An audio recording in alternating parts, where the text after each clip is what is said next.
Para você que acompanha a TV Seven, mais uma vez o projeto Seven Cultural, que conta com a realização do governo do estado de São Paulo através do PROAC.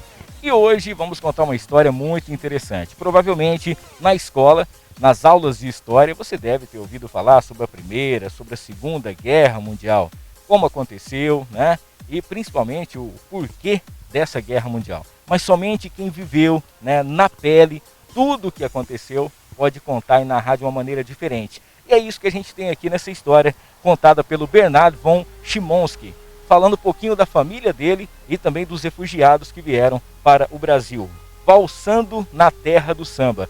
Bernard, seja bem-vindo ao Seven Cultural. Muito obrigado pela oportunidade. É um livro muito interessante, muito bonito, cheio de histórias e que vem diretamente da família do Bernard. A história ela é narrada pelas pessoas que viveram a época, né? Meu pai, uma tia irmã do meu pai, uma irmã da minha mãe, principalmente, mas tem outras pessoas também, tem narrativas do meu avô. É uma coleção, na verdade, de vários relatos, né?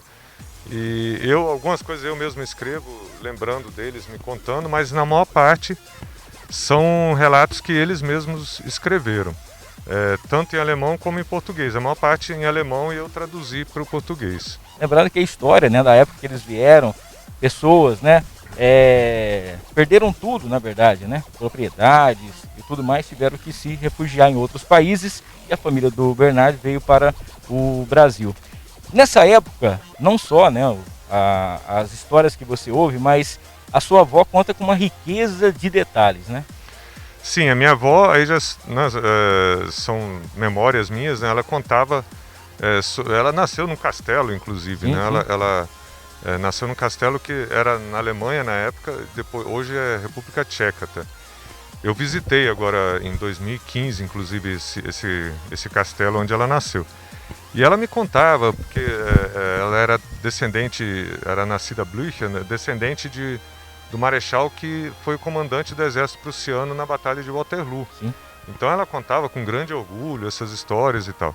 E é claro, eu criança, aquilo para mim era meu imaginário infantil, era totalmente atingido por aquilo, né? Mas depois com o tempo você vai mudando seus interesses e tudo. E essas coisas foram se perdendo. Minha avó morreu, depois meu pai.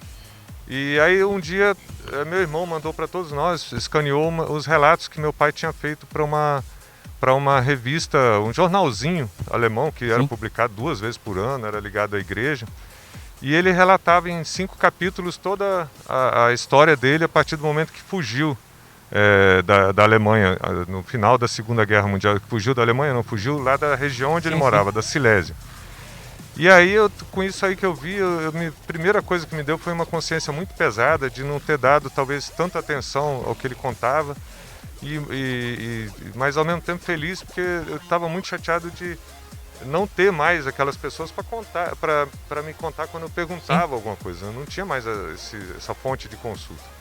Bom, e aí eu fui atrás de outros relatos aí da minha tia e tudo, e juntei isso tudo aí. E são relatos, a meu ver, muito ricos, porque representa a história de milhões de pessoas. Foram milhões de pessoas que perderam seus lares na Alemanha.